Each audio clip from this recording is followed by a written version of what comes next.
So we typically tend to think in this very modern digital age that we communicate the most with other cultures, other societies, various languages, diverse people groups. But although we definitely have that kind of instant communication, we sometimes tend to think, I think just collectively as a whole, that everybody throughout history has been largely primitive in terms of global relations, and that's just simply not true. There's also a tendency to think that each culture has developed kind of singularly from their own perspective and their own cultural, history and traditions. But really, it's kind of, there's been a lot of cross-cultural communication, both nationally and internationally throughout history. And we see that a lot in art history in particular, and the visual arts, simply because there are found in the Middle East, there are sometimes European elements, this idea of kind of what we call kind of Western perspective, three-dimensionality. But then there's also very much, what we would consider Eastern elements in our Western culture throughout history that we've included. I mean, all you have to do is look at France. What was it when they titled it kind of Japanesema, right? But they were interested in all things Japan because Japan had opened its borders for the first time. And that highly affected the art. And it affected a lot of French artists in particular. And they started incorporating kind of what we would title ukiyo prints. And we've even had a lecture about it in their own art. And so we have to understand that there was global communications at the time, particularly we're going to be looking at 16th and 17th century tonight, but communication was taking place through various trade routes for various missionary endeavors. We're going to be learning particularly about the Mughal Empire and the Jesuits and their presence in India at the time. So we just need to kind of step outside of our modern bubble that we tend to really have this, where we tend to have this idea that people throughout history really didn't communicate like we do today, but that's just simply not true. They just communicated differently. So with that said, we're going to be looking at Islamic painting, but I wanted to give us a little bit of a rundown of what Islamic painting is. We have this notion and this kind of Western European idea of paintings as these pretty large images, typically oil paintings. We do tend to think of, modern contemporary art. Then we also think of Renaissance Baroque art, just very large, sometimes biblical, sometimes mythological scenes. But painting was intimately intertwined with manuscripts, and in particular with calligraphy. And so when we consider Islamic painting, they've historically been dubbed kind of miniatures. So miniature paintings, because as you can imagine, whether they're in a larger manuscript or a smaller kind of codex type manuscript, these are pretty small images, typically around 12 inches, sometimes even smaller. They could be 6 by 6, 6 by 8, just depending on what kind of shape the manuscript takes. And so historians have dubbed these paintings as miniatures, but we kind of just refer to them as strictly paintings. Now, eventually there were larger scale paintings done in various kind of what we would consider Muslim countries. But what happened is that the decorative arts were very much intertwined with not only manuscripts, but with architecture, with pottery wares. It was a different type of visual artistic tradition. And so we need to kind of like take a step back. And when we think of painting, we have to understand that it was within the context of calligraphy in general. And so these two slides show really early calligraphy. I think this is referred to kind of Kufic calligraphy. These were later styles of calligraphy, and now we can really see it within a manuscript context. As you can see, there's definitely a manuscript illumination right here. So this is 4 lines of calligraphy right here. And traditionally, when you read a manuscript, we're used to going from left to right. These manuscripts, you read them from right to left. So you would start on this side and go over, this side go over. So a different tradition and a different approach. But these paintings, everything that we're going to look at, even though we're looking at single leaf or single pages of images, we need to understand that they were intimately connected with calligraphy. And calligraphy was the primary art form in most Muslim societies, really spanning from the year 1000 up to maybe the 18th, 19th centuries. So we just have to understand kind of the visual context of what we're looking at. Now, we are looking at a very different type of tradition of art, right? We're not looking at kind of this European Renaissance evolving of art per se, and that even though there was kind of an evolving of perspective and dimensionality within these works, each culture really had their unique visual descriptions of how to depict certain scenes. And so we can see some early, so these are stemming from more earlier manuscripts, and we can definitely see what's going on. And so we'll dissect this just a little bit in terms of like, okay, what are we used to viewing kind of in our European American context, kind of this idea of the artistic West. So, and then what are we viewing here? And I'm sorry, we just need to, oh no. I'm sorry. I thought I muted these. 1 second. Here we go. And then let me go mute my messages real quick. Just because I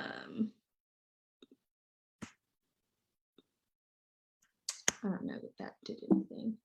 Sorry, everyone. I thought I had these muted, but I don't want it to keep.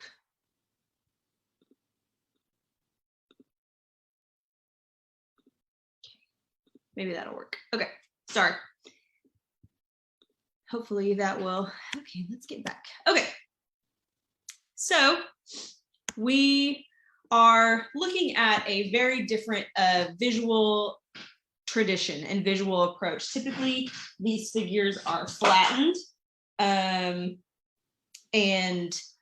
we are also looking at a different type of perspective. And so we can obviously see that though this is meant to be kind of an interior scene, it's kind of a blank page, right? And this was a definite stylistic approach in different societies. And then we also have kind of this perspective here. Now, this is a battle scene of the Iranians and the Turanians. And we can definitely see that these figures are somewhat flattened, although they are very colorful. We know that these landscapes are somewhat flattened, and here are some trees and some kind of shrubbery. There's a depiction of the sky, and then we have all the calligraphy over here very creatively. And so you can see how the writing is really intertwined with, the images. So we also have a inclusion of portraiture, various portraiture as well. This is I think this one's just very funny because it's very an elaborate page, definitely an important manuscript, and then the portrait itself is just really, really small. Now we'll learn a bit more about Jahangir because he was an important Mughal emperor, but we'll get to him in just a second. But there was an interest in depicting the likeness of people and various mythological scenes. But when it comes down to more religious scenery, so they would have been looking at what we would consider religious is the Quran, right? Because these are definitely Muslim societies, Muslim countries. Okay, we're just gonna have to shut my phone off. Sorry, everyone. Okay. So we are looking at kind of a different approach that we're used to kind of Christian iconography being really intertwined with the visual arts, particularly when we study kind of the medieval period, the Renaissance period, and the later Baroque period. But in these particular societies, and religious imagery was not very much depicted, particularly images of Muhammad itself, which is he's often referred to as the prophet. So Qurans were never illustrated. Now there's an understanding that there are Qurans that are illustrated today, but throughout history, you're not going to find any because they consider that as it's supernatural, right? It's too precious to depict pictorially because the word itself is literally the word of God. So there was a different approach to religious imagery. So what we're going to see today and what we've seen already are typically mythological scenes, historical narratives, creative narratives stemming from instruction manuals. And they're very much rendered like this. And we have a little bit of a better perspective here. We have 4 mullahs seated right here, and it's an unknown Mughal artist. And then we have the river goddess scenery over here. So we kind of have what it's not really a genre scene, but what you would see in kind of a teaching narrative. Then you have a mythological narrative over here, but you can also see just the pictorial differences in these particular approaches in an Islamic or a Muslim context, right? So it's very much ornamental, and though I didn't show many paintings that have a really a lot of embellishment or ornamentation, we can definitely see that they're situated on this very elaborate carpet. They've got drinks, they've got books. It looks like they're debating, they're philosophers, right? And they're situated against a very nice landscape scene that is alluding to atmospheric perspective, but it's still quite flat. So it's a little bit different from our approach, and you can definitely see kind of that flattened landscape, that there's an interest in nature, but it's a different tradition, right? It's a different pictorial tradition. And as kind of global communication started taking place, particularly at the end of the 16th century, we're going to kind of shift to the Mughal Empire. And so this was in India. And the Mughals were it was a Muslim empire that had taken over native India. And it was a very young empire at the end of the 16th century going into the 17th century. And we're going to look at particular kind of the rule of Akbar and Jahangir. Now, situated in India, we are already seeing a little bit of similarities. You can see kind of these almost halo depictions. This is really meant to be representative of the sun around both of these figures. And Jahangir was Emperor Akbar's son as well, and a later emperor of the Mughal Empire. And we can already see some similarities with European iconography, right? We know this idea of the Sun King, right? That was made popular by Louis XIV, who built Versailles, labeled himself as the Sun King, was incredibly wealthy, and an incredibly important patron of the arts as well. So this idea of the Sun King, though, was not just definitively originated from European history, but it's also recognized not only in Indian history, but it's also recognized in Muslim iconography, Islamic iconography as well. So there was already some sharing of ideas. And of course, there were established trade routes along the Silk Road as well, where Europeans were kind of introduced to the Middle East and kind of Eastern, and then, India, Asia, all of these countries. So this is a group portrait of Mughal rulers. Like I said, the Mughal Empire was a very young dynasty. And so they were using whatever they could to really solidify their authority and their rule. And so this is kind of a mythological or a fictional scene of all the empires that made up this, this very young but very prosperous empire as well. Now, when we consider Emperor Akbar, he reigned at the end of the 16th century. He actually was very much open. He was an important patron of the arts, but he was open to gathering knowledge, looking at various philosophies and histories from all over the world. And this invited European missionaries we would know as Jesuits to come and visit the empire. I want to say their first visit, or really the visit that we're looking at, is from 1586, but I want to say they visited in the 1570s as well. So they, obviously, these European Jesuits, so they are a sect of Roman Catholicism, right? So they're Catholic. They brought with them a royal polyglot Bible, and that just means the Bible in various translations that they can read. And with this Bible, They brought various European prints, they brought European paintings, and they kind of, showed this Mughal empire, these citizens, members of the court, and the emperor himself, all that they brought over. And Akbar very much appreciated different traditions of the arts. And actually here, Akbar is represented in this throne right here. We can actually see the Jesuits depicted over here towards the left. This was a forum that Akbar founded of various philosophers and thinkers coming together and pretty much debating everything from philosophy to religion to different theological ideas to art, anything, literature, poetry, whatever you want to really think of. They pretty much debated it, discussed it, and this was really a cultural sharing of ideas. So this very young Mughal empire is very open to what we would consider foreign interests, not just foreign influence, but interests. Now, with the Royal Polyglot Bible, they also brought, obviously, European prints, because they were being made not only in Italy, but in Northern Europe, and they were being more and more popularized because they were so much cheaper than actual paintings. So people, were collecting them, placing them in their homes, particularly kind of this growing upper middle class was becoming more and more wealthy. And so there was an interest in the arts, not only in Italy, but also in this Mughal empire. And so these prints came all the way from Italy with the Jesuits and with their Bible. And they were telling the court, not only in these forums, but speaking to Akbar individually as well, all about the Christian religion. And their whole hope was to convert this Muslim ruler.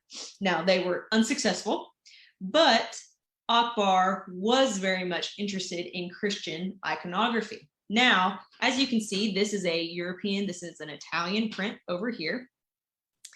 And this is a Mughal drawing, and we can immediately see some of the similarities. Now, I'm not saying that they were using this particular print as kind of artistic inspiration and artistic study, but they were using something similar. As you can see, this is a Nativity of Mary scene, so kind of the birth of the Virgin narrative, which is very popular in Roman Catholic iconography. And what you can see is there are very similar elements, right? Here's Mary's mother situated on the bed, and we also have a female figure situated on the bed right here.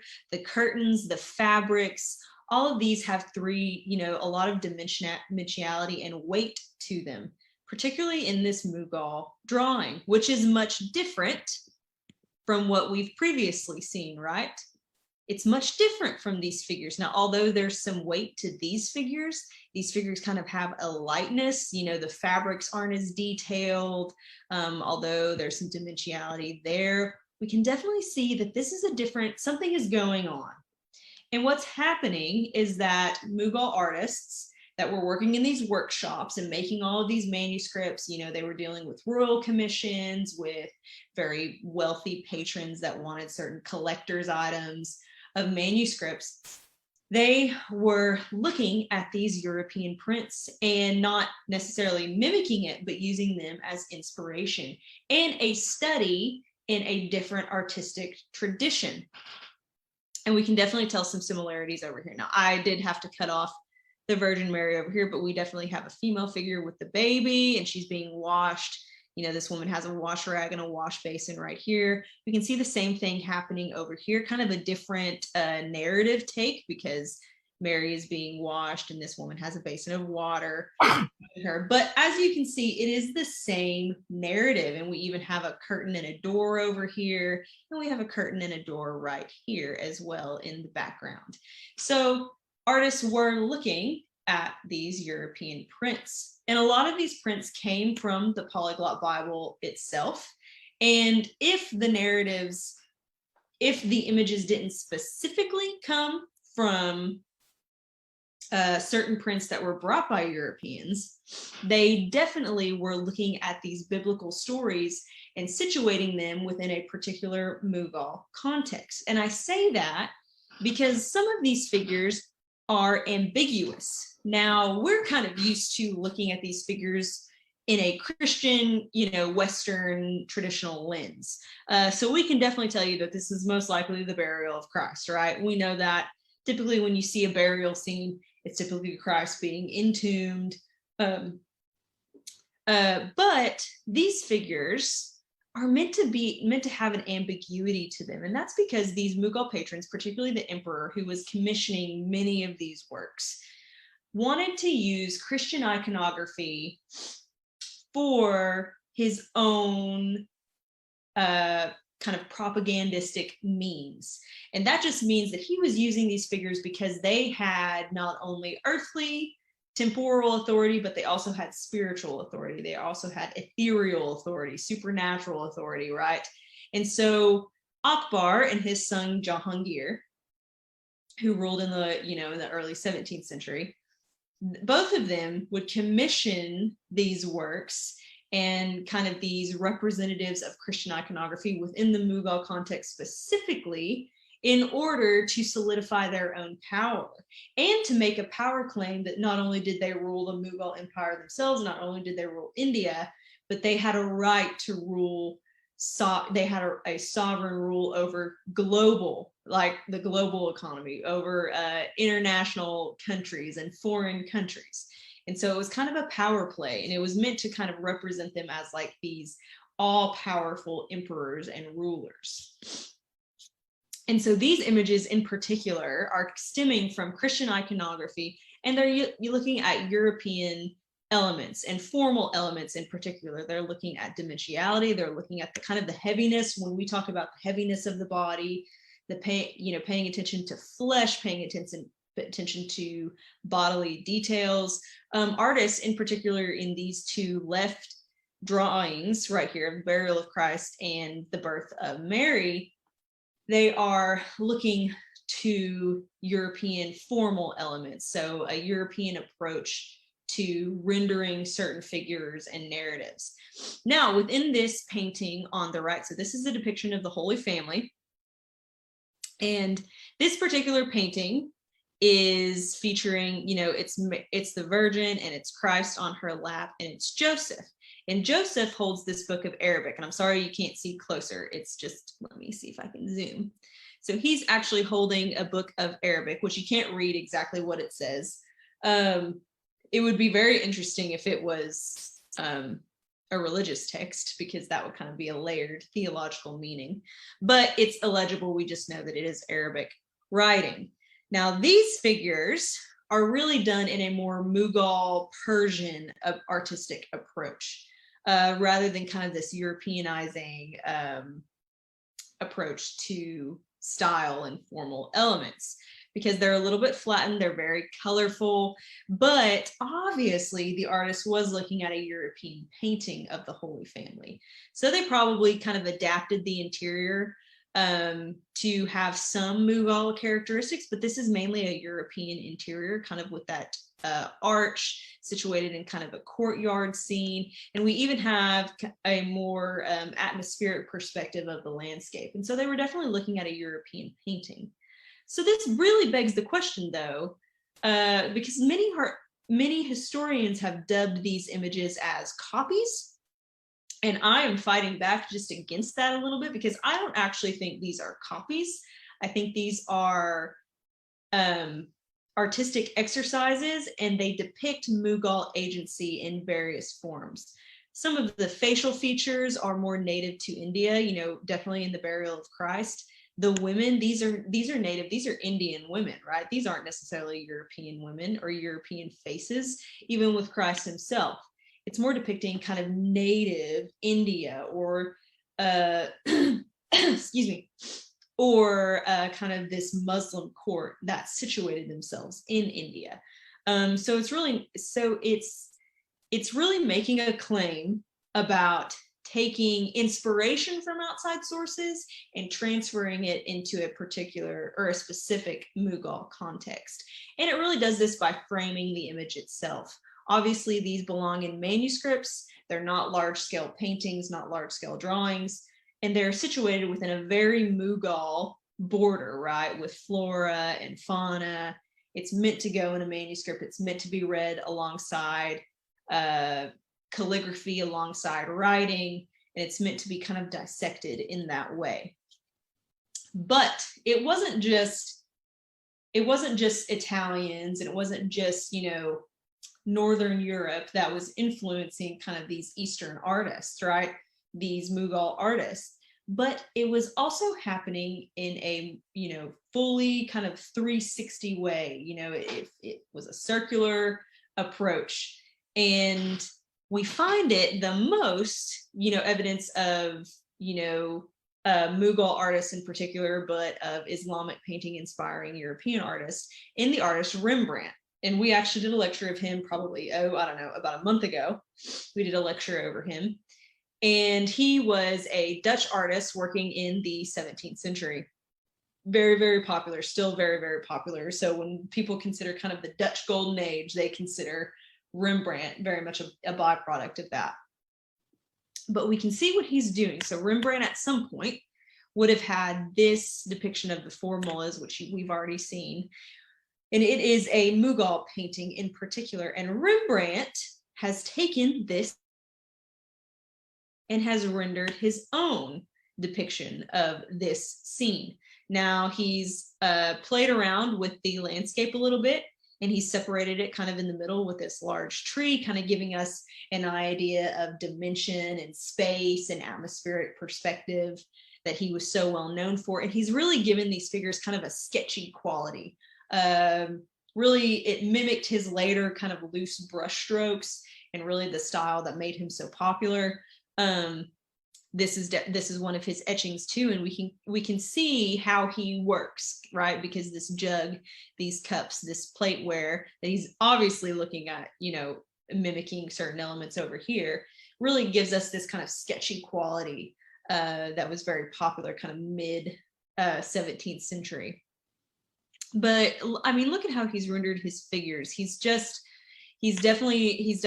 taken what they were seated on, a carpet, kind of this elaborate, enclosure, and he's transferred it into what we would consider kind of a European approach. And the interesting thing about Rembrandt is that he not only made his own type of copy, which obviously shows his own agency, but he transferred a lot of these Eastern figures, for simplicity's sake, these Mughal figures, and transferred them into his religious works as well, which kind of gives us another layered theological approach. Now, why he did this, we can't quite be sure, but likely it was so he could be a bit more historically accurate. So many artists wanted to include more Eastern figures to depict this idea of the Holy Land, right, where Christianity originated. And so there was some historical accuracy and some historical considerations as well when depicting certain images. And we can definitely see that he's using these particular figures, these kind of elderly scholars, and he's translating it into Abraham entertaining the angels right here. And he's even, look at, you can actually just see it better here. We've got this dinnerware, plateware right here. He's translated, that same jug, except he switched it, and kind of that same plate. And so he's definitely using these things in his religious works as well. And Rembrandt, of course, continues in his work. And although it's a little bit more difficult to find in some of these, later etchings of his, we can definitely see some depictions of turbans, which were very popular. While this is a depiction of Christ preaching, right? So he did this, I believe, for historical accuracy and probably to give us a really diverse perspective. It could have been a theological approach that the gospel was for all people. It's just so interesting that he would use specifically Muslim figures and incorporate them into Christian iconography. So he's inspired by these figures, but he's also incorporating his own agency and situating them back into European culture, which is exactly what we saw with Mughal artists looking at European prints. And you can even see his incorporation of Eastern figures here. We definitely have this man with the cane and kind of this turban, some of these figures in the background. I think it's this man in the foreground, though his back is towards us with this elaborate headdress. There are definitely Eastern figures meant to be represented in these religious works. And of course, this Three Crosses print, which is, one of his, hot shots, one of his highlight reels, if you will. He does the same thing. We actually see an Eastern figure right in this foreground alongside another with these elaborate kind of very much these elaborate textiles that we've kind of seen before and these turbans, and he situated it within a Christian context. So this idea of global communication now has really come full circle, and it came really to the Mughal Empire with the Jesuits, right? And then it extended with Dutch artists in particular, kind of this, the Netherlands, because of later established trade routes like the Dutch East India Company, which later came on to do the Dutch West India Company, which we know was found in the Americas and South America. And so what we see is this global communication is taking place, right? And it's affecting different cultures and their approaches to art in particular, whether formal characteristics like style, how they would depict the human body, what colors they would use, or more narrative characteristics like depicting more Eastern figures within a Christian context, or depicting Mughal figures in a burial of Christ scene. So it really is, there's obviously a communication happening that's full scale, and although historians have largely looked at European art influencing the art of the East, sometimes we don't consider how Eastern art, stemming from China, Japan, India, modern day Iran, what we would consider these Middle Eastern places, of affecting European art or even American art later on. So we need to understand that there was definitely global communications taking place with these established trade routes, with the presence of the Jesuits, kind of these early missionaries, and later Protestant Christian missionaries going abroad. And so there were there was much communication taking place. And we know that there's definitely a presence of Europe, not only in South America, verging onto Mexico, and then obviously coming to North America as well. But what we need to remember is that history has not been so closed off, right? These cultures did not just develop singularly, but developed with, little pockets going everywhere, little pockets of influence and inspiration, but also just, many of these Mughal artists were using European prints as forms of study. And they made a particular Mughal style, which was an influence not only of European art, but also Persian, Turkish art,